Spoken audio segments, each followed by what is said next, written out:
The Africa Cup of Nations has rightfully been getting a lot of attention. A lot of crazy things have been happening, from a married guy hitting on a girl in front of an international audience to incredible penalty shootouts and stoppage time goals. And the depth and balance of the African continent when it comes to AFCON never ceases to amaze me. Comoros making the knockouts 2 years ago. We've got Cape Verde making the freaking quarterfinal. Mauritania made the round of 16. All of it's gone nuts. Ivory Coast is still in it, and they fired their coach after losing 4-0 in the group stage to Equatorial Guinea. Not even the real one, the one on the equator. It's not even fair. But going on at exactly the same time is the Asian Cup. Now, I'm a psycho. I've been paying attention to the Asian Cup. If you're in Asia, you've probably also been paying attention to the Asian Cup. And while it has not been as upset-filled and insane as your average March Madness bracket in the AFCON, this has still been a weird tournament, highlighted by the fact that the final will be contested in part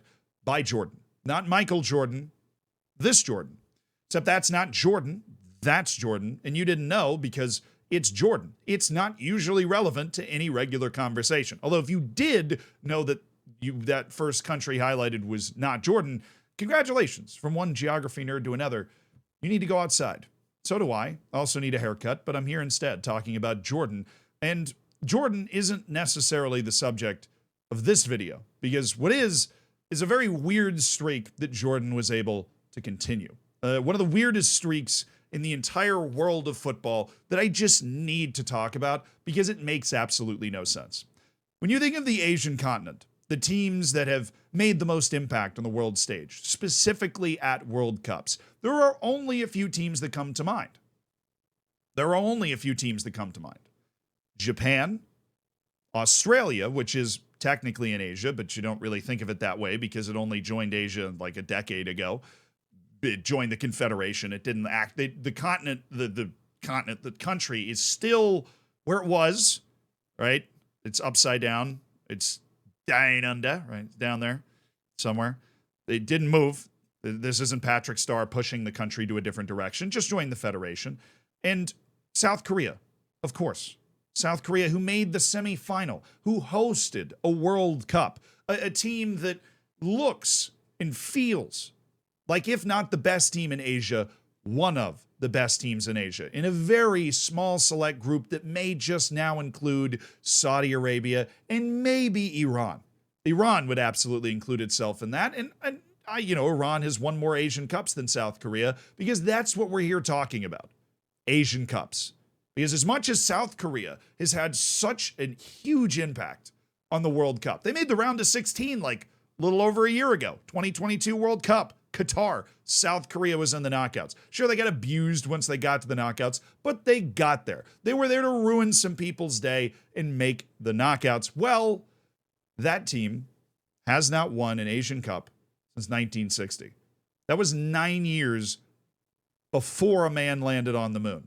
In 1960, World War II had ended 15 years ago. In 1960, the runner-up for the Asian Cup was Israel, who has not played in Asia since the mid-1960s, as far as I understand it, at least as far as Asian Cup history goes, because the winner of the Asian Cup after South Korea won it in 1960, their last win, was Israel in 1964.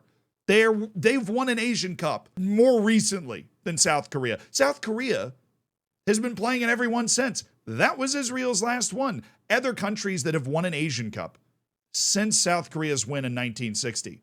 Kuwait. Yes. Iran, Saudi Arabia, Japan, obviously. Iraq, Australia, who just got there. Qatar.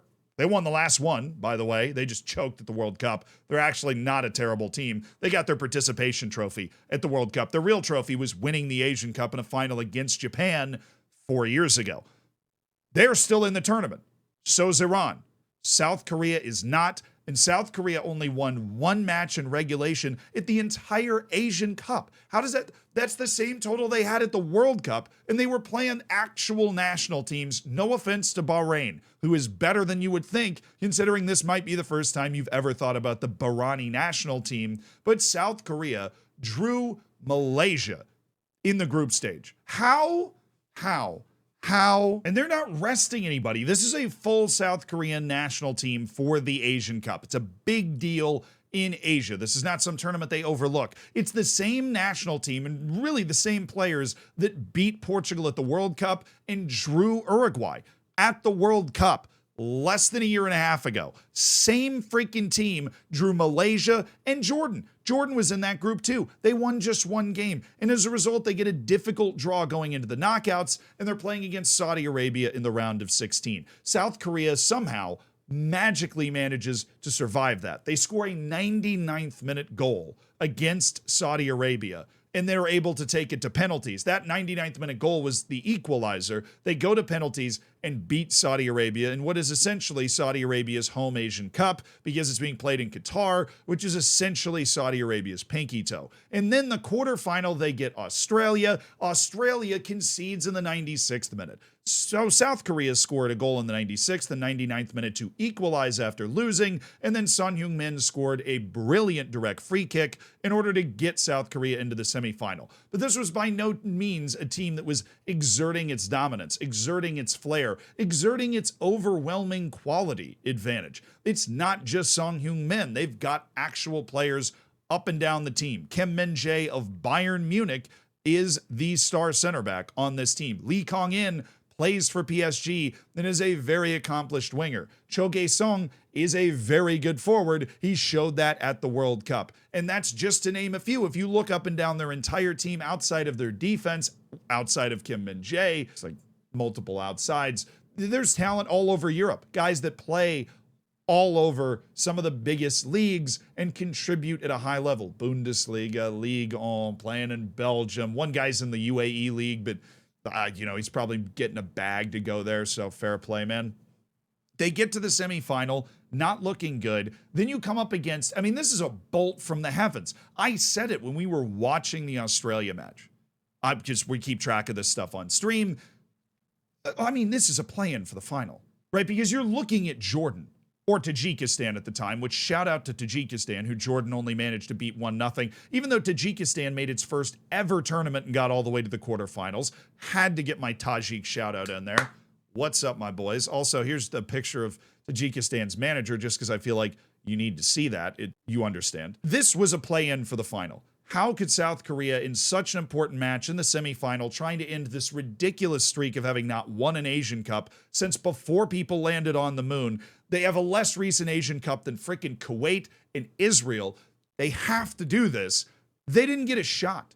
They got smoked. I watched the whole match. Jordan had 30% possession. They had a 100% chance to win this game. They dominated. They could have scored a couple more goals. There were some big saves in this match. It was wild to watch. I honestly thought when I pulled up Jordan's roster, because I did not know it off the top of my head, that I would see some sneaky players playing in pretty major European leagues that I didn't know about on Jordan, because they were booking South Korea. They did not dominate Tajikistan.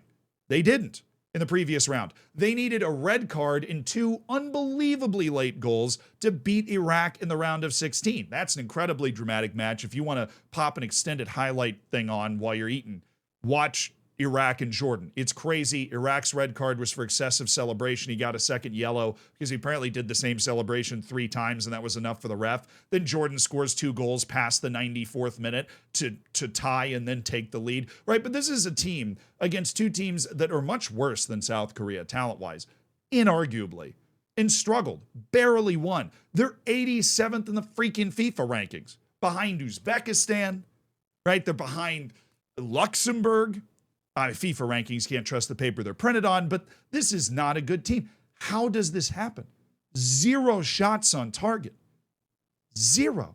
It wasn't like they were completely out of chances. They dominated possession. They had 1 or 2 looks at the target, but there's no other explanation than they just let themselves down. Kim Min-jae was suspended for this match, but is the quality of the defense in the South Korean League so bad that you can't wheel out the all-star team of the South Korean League and handle Jordan, especially when the entire attacking part of your team is better than any of these guys from the Jordanian League have ever seen?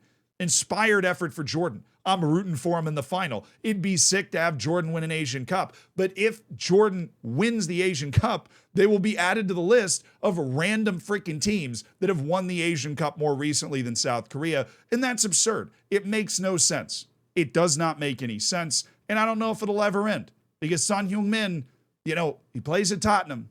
You can take the man out of Tottenham. And you take the Tottenham out of the man. We're seeing it with Harry Kane at Bayern too. I'm just saying. That's it. See you guys.